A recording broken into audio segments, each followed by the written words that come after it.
Now it's my very great pleasure to introduce a special guest who's come from Los Angeles to be with us today. His name is Jerry Neuman, and Jerry's an attorney with the law firm Shepherd, Mueller & Richter in Hampton, and is a preeminent attorney in land use, environmental, and government strategy. He's one of the good guys. Jerry is also a member of the State of California's Economic Strategy Panel and serves on the Mixed Income Housing Technical Advisory Committee for the City of Los Angeles. Very importantly for today's conversation, Jerry is the co-chair of the Business Leaders Task Force on Homelessness, which is a joint project of the Los Angeles Area Chamber of Commerce and the United Way of Greater Los Angeles. He helped create an initiative, which he'll talk about, called Home for Good. Home for Good is an action plan launched in 2010 by the Business Leaders Task Force on Homelessness to end, they have the same BHAG we do, to end chronic and veteran homelessness in Los Angeles County by the year 2016.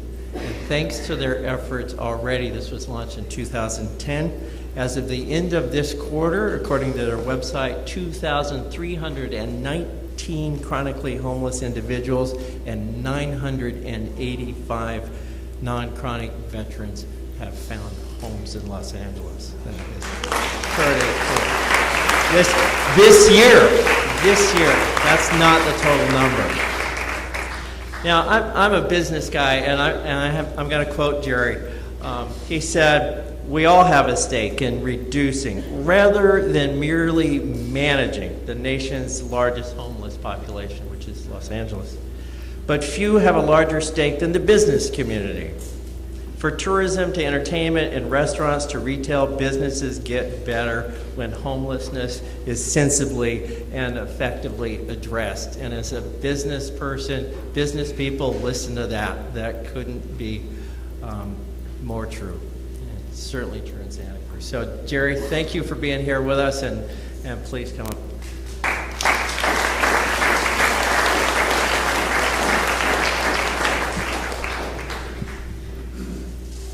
Thank you all.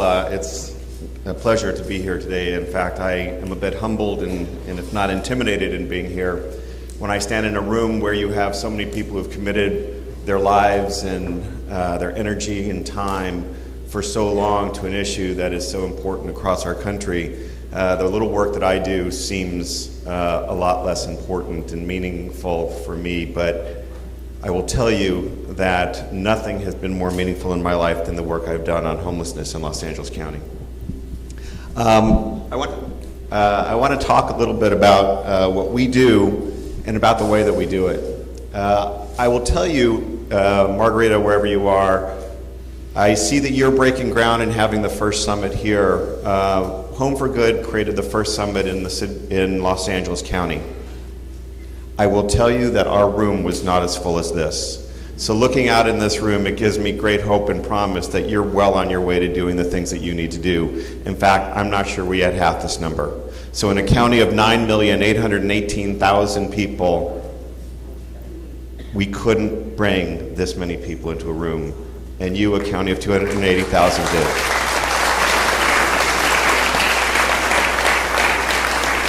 That's an amazing, amazing start, and Mayor Lane, wherever you are, you've assembled and helped lead a group of people here that's really phenomenal. Home for Good is a collaboration. By the way, I do want to say I'm really, coming here from Los Angeles, traveling, it was kind of a fun ride coming here in the rain. It was a good time. But it was really nice coming in, and I spent the night here last night, went out for dinner. I don't usually eat alone, but I did, and found a place with the best garlic fries ever, so I hope I'm not offending you as much as I'm offending myself at the moment. The Business Leaders Task Force on Homelessness was established in 2010 as a means of ending homelessness in Los Angeles County. I'm not going to presume for a moment in anything that I say that what we do and what we've established is right for your community. I merely want to help inform you what we've done, what we have found is right for our community, and provide information, as Gary said, so that you can take those practices and take what you will that you think fits into your model. That's a really important thing, because community by community engagement is truly, at the end of the day, what makes a difference.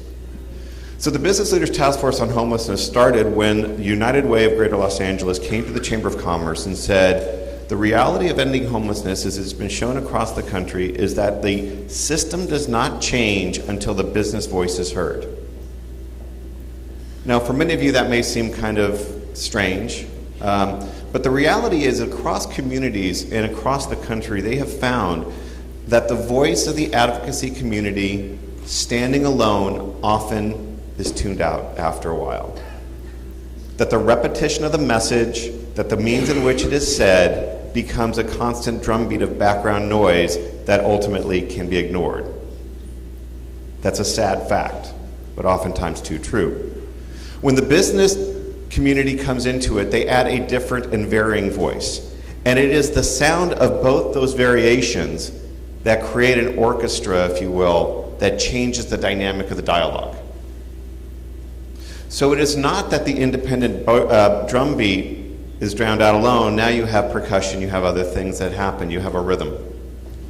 And we've created that rhythm in Los Angeles County. Now, how I got involved, I was asked to chair it by the Chamber of Commerce as the Chamber of Commerce member, and there was a co-chair that came from the United Way. When I was asked to be involved, I said, what are we doing? And the answer was, we're going to provide some, we're going to get together for a couple years as a task force, 22 business leaders, and we're going to look at things from a business perspective, from an economic and efficiency model, and we're going to provide some ideas to a plan. I said, I'm not really interested in that. If we're going to do it, this issue has been going on far too long, and our county is far too dysfunctional. Gary says Santa Cruz is deviantly positive. LA County, positively deviant.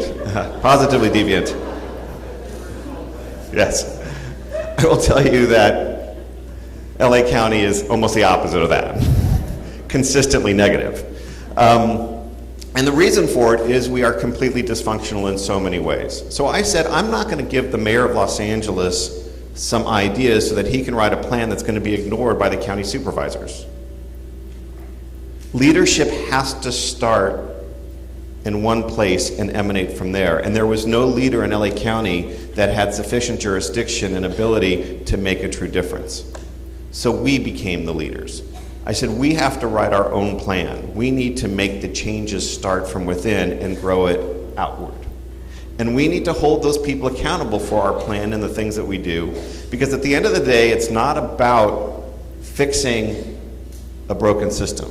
It's about recognizing that we in California and across the country have a system that doesn't work, that has far too long looked at things from the wrong end of the microscope and maintained people on the streets as opposed to finding them housing. And I know that's, for service providers, sometimes that's not the right thing to say. But the reality is, it's not that you don't do the job, because the people that are in this room and the people in LA that do the job do amazing, amazing work every day. But they're part of an overall system that lets them down in solving a problem. So it was about, for us in Los Angeles County, recreating a system or reestablishing a new system. So I'm going to go through our system that we did, and I'll talk a little bit about what happened. We started off by going to Washington, D.C. We started off actually by getting the people together. And as I said, we talked about business community. As we went around the room, it was, why are you here? We asked. 22 business leaders, why are you here? To a person, everyone found themselves somehow personally connected to homelessness. There was always a story. There was always a story that set someone's life in motion because they knew somebody, they were encountered in a way that affected their life, and it brought them to that moment. And so what we found was that the underlying purpose that people have, whether their methodology be efficient business practices or faith-based ideas, at the bottom line there was a personal connection and commitment. And as we went out across the community, we brought those personal connections with us.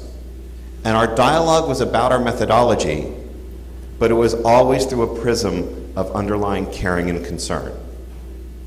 And that's an important thing. That as you go through your systems, as you go through your work, everything you do has to be that underpinning of underlying caring and concern. And acknowledgement that the person sitting next to you, whether they have a different opinion or not, ultimately comes from that same place. And it makes a true difference. So we spent a year, no, actually it was more like 9 months, spent about 9 months as business leaders talking about the issue that we had. And as Gary said, people came into the room with their own ideas of what is right and what is wrong. And we asked those people in the room, including the staff, who were trying to guide us to certain solutions, quite frankly, be open-minded. Don't believe you have the answers. Let us find the answers on our own. And for 9 months, we traveled the country. We went to different community organizations. We visited shelters. We did everything we could to educate ourselves on a problem. And we started understanding the economics of it. And at the end of 9 months, we started writing our plan. And I'm going to talk a little bit about what we found out during those 9 months. But more importantly, we went to Washington, D.C. And as a group, we met with the people at HUD and Health and Human Services and all the people that the previous speaker spoke about. And to a person, everyone in Washington said, "You are crazy. LA County is so dysfunctional, it is so intransient that you cannot move the needle there." And we, as an organization, we are charged under the Obama administration to creating a program to end homelessness nationally. And we are at a crossroads. And we'll tell you the road we're about to take. And that crossroads is, we can spend all of our money, effort, and time on Los Angeles, and if we fail, we've failed across the country. Or we can forget about Los Angeles, and we can meet our goals and objectives by small pieces and small steps all the way across the nation. And quite frankly, that's the road we think we're going to take. Faced with that, you clapped, that we ultimately convinced them that wasn't a thing that you could do both. But we went back and we took a real look at ourselves, and we said, what is our issues? And how can we make a difference? And part of it was the way our county is set up, all of the money for services comes through the cities, comes through the county, and all of the capital dollars for infrastructure and for development and for the housing piece comes from the city. And in our county, the city and the county will not speak to each other. They will not engage with one another, nor will their agencies. In fact, there were people within the LA County that were secretly, they had to do it secretly, meeting with people in the various cities to talk about the homelessness issue, because if anyone was found out, they would be in a lot of trouble by either the supervisors or by the city council members or by some of their superiors, because you weren't supposed to engage that way. So you talk about dysfunction. We brought those people together and we had a summit like this. And here's some of the things we found out. LA County has 51,000 homeless people thereabout. 12,500 of them are chronically homeless, and about 6,300 are episodically homeless, of veterans. So it's an interesting magnitude of problem. We're dealing with 51,000 homeless people or 12,500 chronically homeless people. I will tell you that, and not to be daunting to you, that's about half of 1% of our population. You all are dealing with about 1% of your population when you have 2,800 homeless people in about a 280,000 person county. 4% maybe?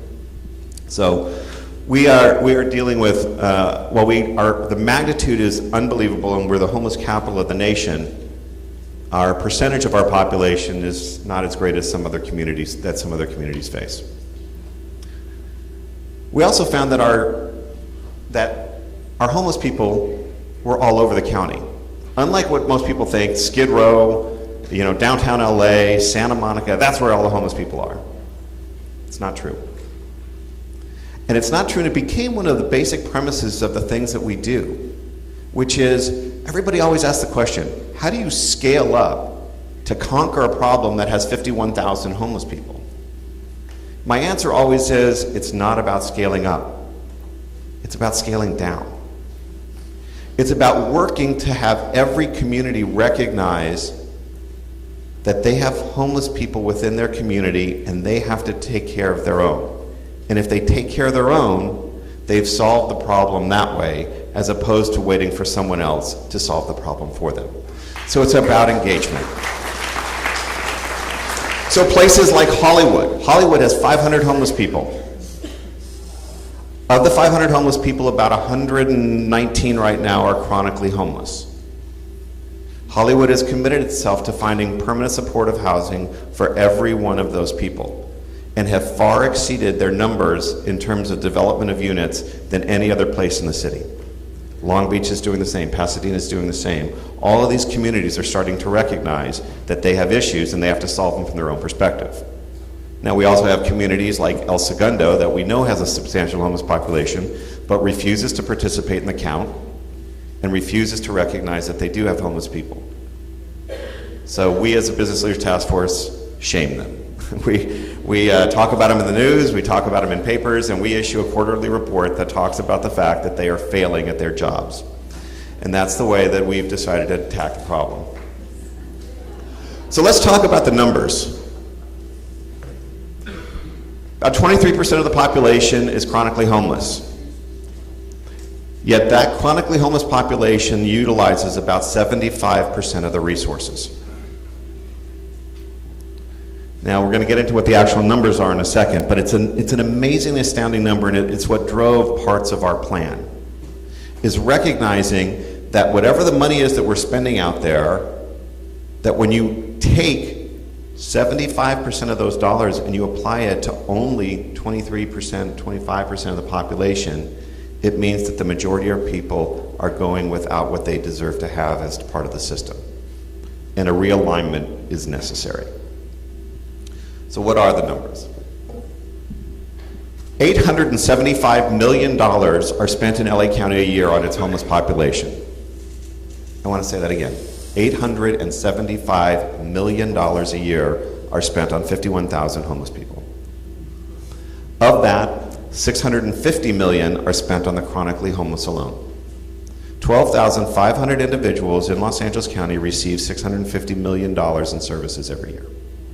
And that's just taxpayer dollars. That doesn't count for churches or organizations that are raising their own private dollars to put into the pot. When you add all that together, that $875 million number goes to approximately $1.3 billion per year.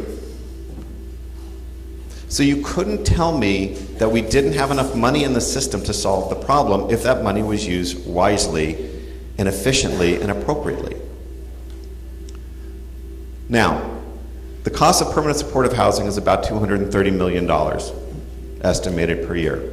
That gives us a potential cost avoidance of $280 million. Those are a lot of numbers. The reality is what we found was, and the numbers hold true almost equally across the country as a matter of percentages, that a person who is chronically homeless can reduce, they take up about 75% of their resources, pretty much anywhere in the country, and that if you take that chronically homeless person and you put them in a home, their immediate reduction in cost to the system is 40%. So their cost to the system immediately goes down by 40%. So if you can house all the chronically homeless people, and you recognize that that's a tough thing to say, but if you got to start somewhere, start with the most costly elements of it. The ones that are being avoided, the ones that are the high flyers that organizations don't want to deal with because they're the most difficult and most costly. But if you focus a plan for us, if we focused our plan on them, it meant that at the end of the time when we've solved that issue, we had a whole lot more dollars, a whole lot more resources, a whole lot more availability to solve the problem for the rest of the people who were homeless by circumstance. So that became a big part of our plan. But our problem was, this is what we were facing.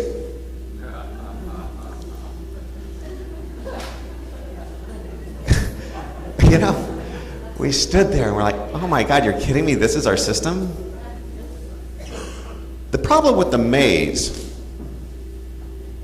was not just that you couldn't find your way through, you could barely find your way in if you were trying to help with the problem. And if you were in, you couldn't find any way to get out of the problem.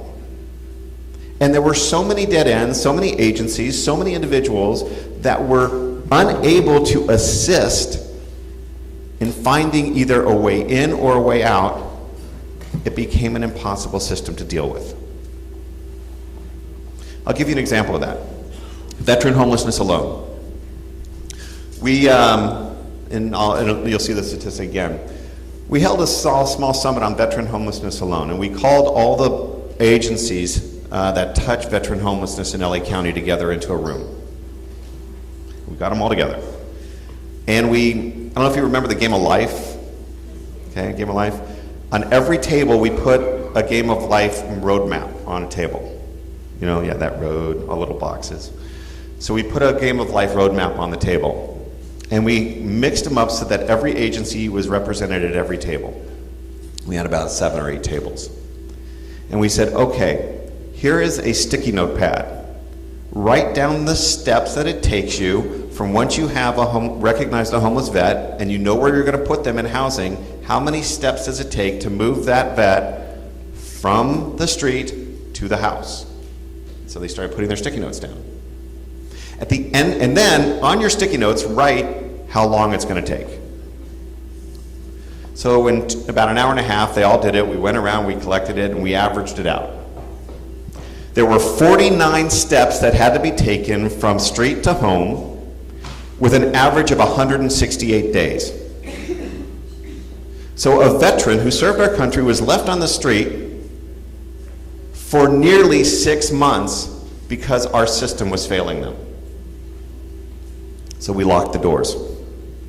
You're not leaving now, people, until you figure out a better way to do this. They sat there for 8 hours and they went through all the steps. Well, if I do that, I don't need that. Well, if you have that piece of paper, maybe you don't need that either. Okay. At the end of the day, at the 8 hours, we collected the roadmaps again and we had reduced the number of steps from 49 to 18 and the number of days from 168 to 31.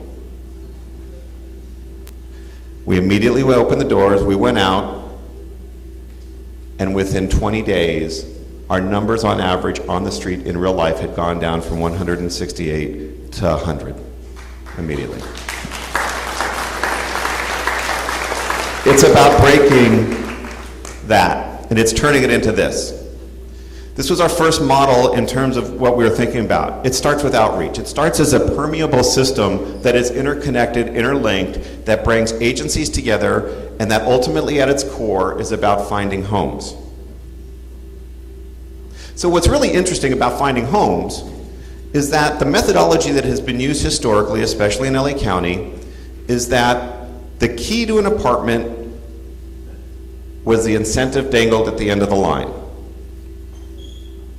If you go through a rehab program, if you clean and sober, if you do X, Y, and Z, you go through my program, whatever it is, at the end of the day, when that helps you become a vital and productive member of our society, you can have the key to this home. The problem was when we were interviewing the person on the street, like a woman from NBC, an executive from NBC that I spoke to, that had finally gotten to an apartment after being outdoors for nearly 11 years. She said, you know, Jerry, I'm really happy that I have my place, but some things that really surprised me about myself. One, here I was, an executive, I was going to parties, we were drinking champagne, having caviar, and because, as the woman said in the video, I got into a drug addiction, I found my life started unraveling, I found myself on the street, and it amazed me how quickly I devolved into somebody who could jump into a garbage can to find their next meal, who could sell themselves to get a little something so I could go buy some food or buy more alcohol or buy drugs. It happened within weeks. But you know what amazed me more, she said, is I've been in an apartment for a year. And it amazes me more that I still feel the same in how long it's taken me to recover. I can't walk by a garbage can without wondering what's inside. And this woman was baking us cookies. And you knew that housing had to come first, because for a person on the streets, their priority is not, how do I benefit myself? How do I find a job? It's, as was said earlier, it's how do I survive through the night, and will all the stuff that I have be there next to me in the morning? Self-improvement is way, way down the line. It's not until, at least in LA, and I assume across the country, and it actually is true across the country, that until you've put someone in a home and let them feel safe and secure, that you take that risk away from them, that they can actually turn to self-betterment. So at the end of the day, housing had to come first, and it had to be the core. So the housing first model was pushed as a central piece of our plan, which is we're going to provide housing, no conditions, get people into homes. And as a Business Leaders Task Force, we were pushed along, and my job really was to not let that focus change. People came up, we should do poverty prevention. We should do job training. My answer then was consistently no. It's not our job. Our job is to get people off the streets and into homes. It's not that I don't care about job training, it's not that I don't care about poverty prevention, but it's about the fact that until that person is off the street, time after time again, the system shows it fails. And the reason it fails is because, people say, I love when people tell me, homeless people don't want to be in homes. You know that, you've heard that. My answer to that is it's not that they don't want to be in homes, it's that they don't want to participate in a system that consistently makes them fail. Okay. They want homes. In fact, if you go and look at the statistics across the country, it is shown in every community that 94% of the homeless population, when offered a house without restriction, will take the home. And if supportive services are available to them and not forced upon them, of that 94%, 92% of those people will avail themselves of services and will be in that housing 3 years later. It is an amazing statistic. That is why permanent supportive housing for chronically homeless people work. It's not the only system, and we'll talk about that. So we focus on permanent supportive housing. This was Ed Gibbons when we found him. He'd been on the streets for an awful long time, and Ed, as a story, like many others, couldn't find his way through his problems. But once he got into a home, and once permanent supportive housing was provided to him, 4 years in permanent supportive housing, that's Ed today.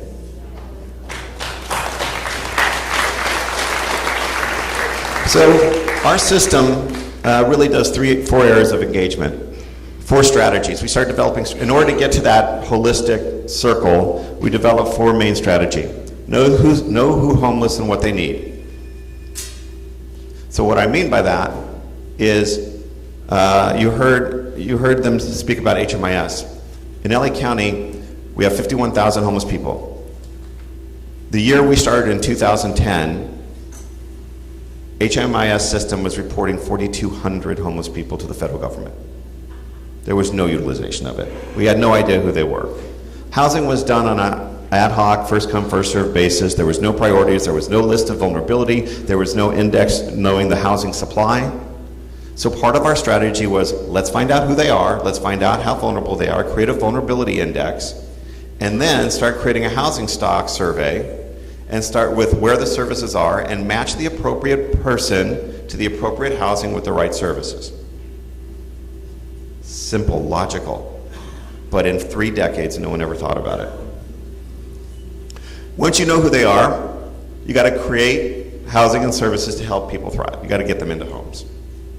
Then, third strategy was to shift to a housing first model. You can't do it all at once. It has to be incremental, so you make incremental change. And finally, what you're doing today, get people involved. So here's what we did in 1 year.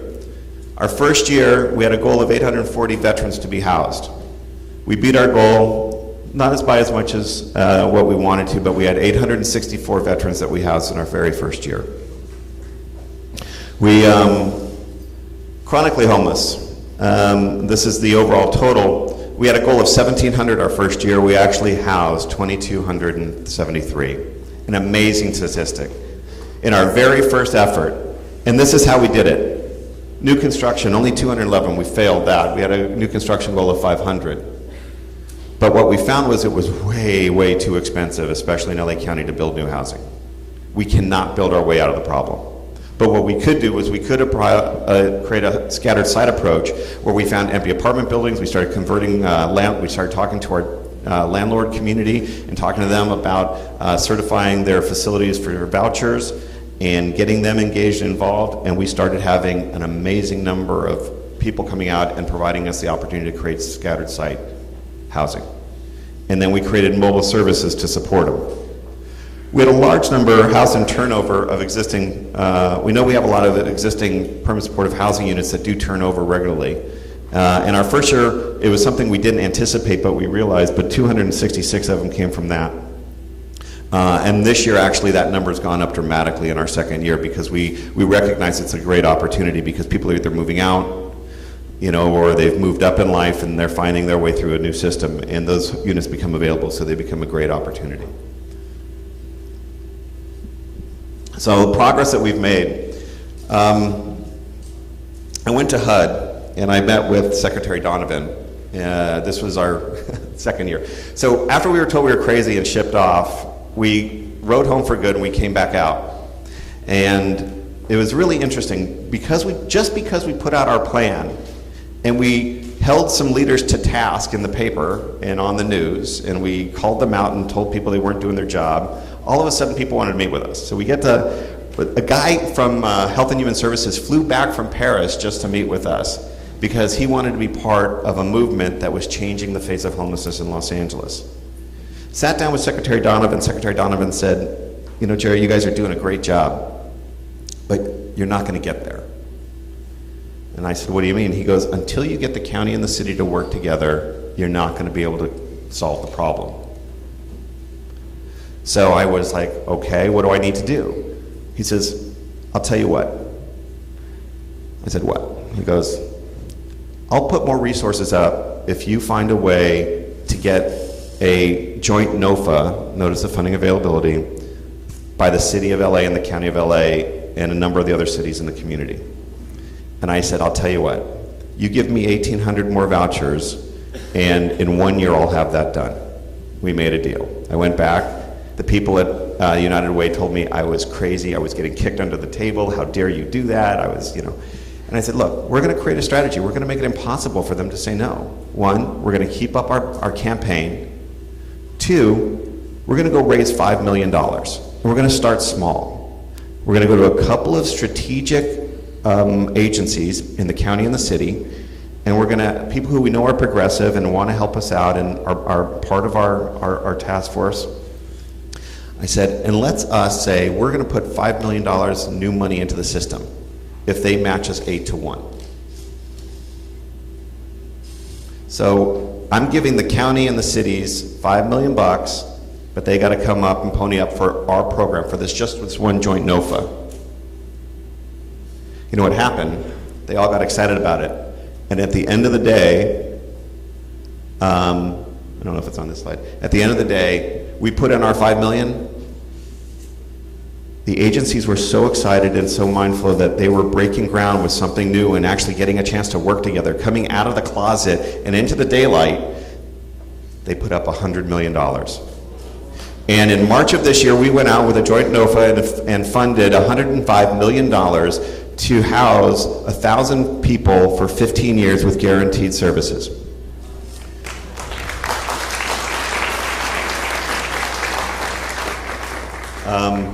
We have more than 120 people signed on to Home for Good now. We go speak everywhere we can. We go meet with every elected official we can. We go to every organization. But it started with engagement of everybody. No one, even the detractors, had to be brought into the room and talked about. And believe me, when you are changing a system, there are people out there who are going to tell you you can't do it.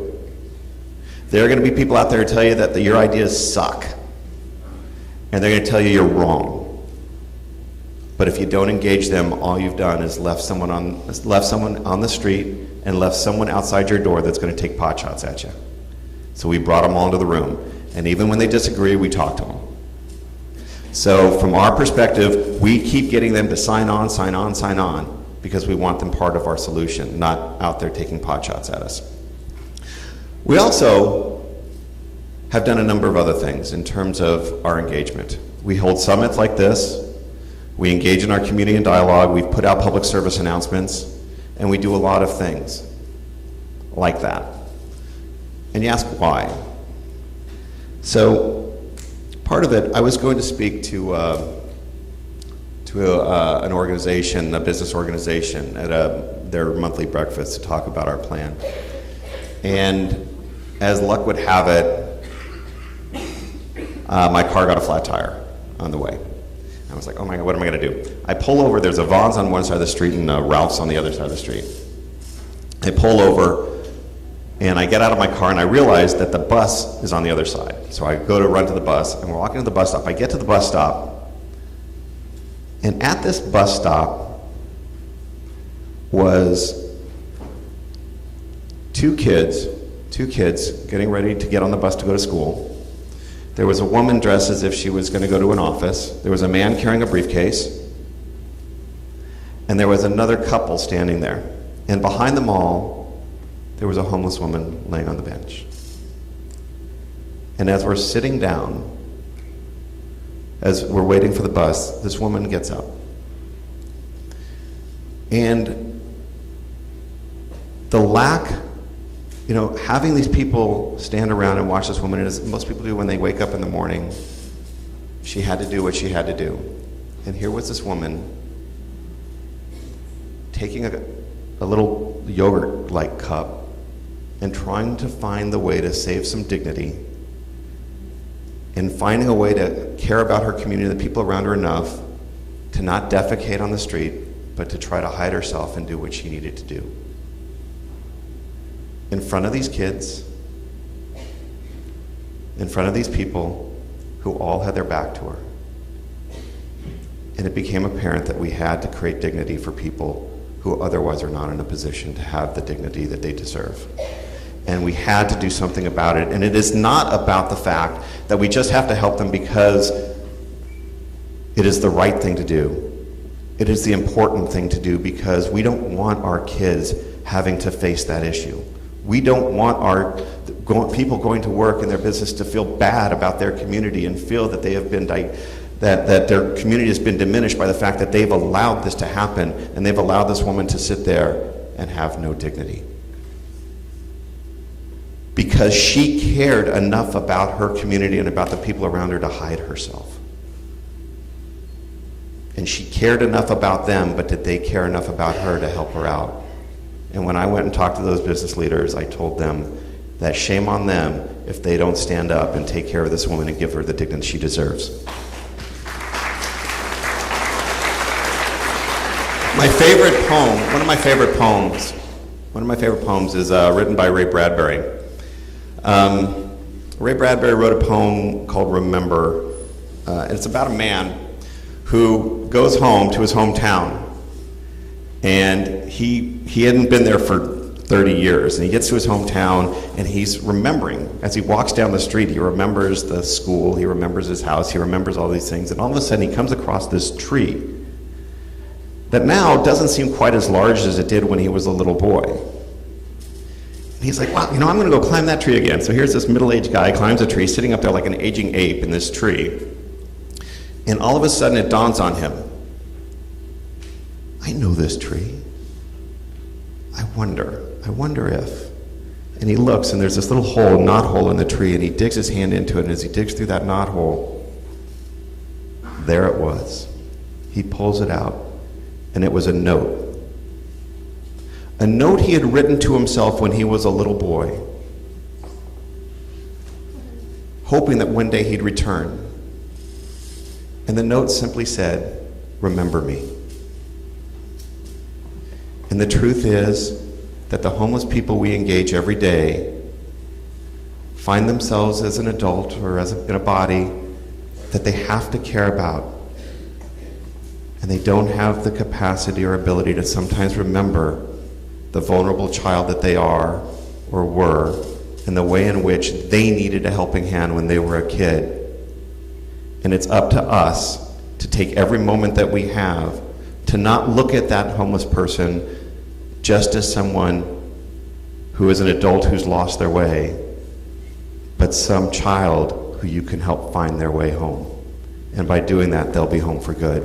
And you have the capacity to do it, and we are here to work with you in every way we can to make that happen. And today is the day that it starts, and I am really appreciative that I can be here to help it make it happen. Thank you very much.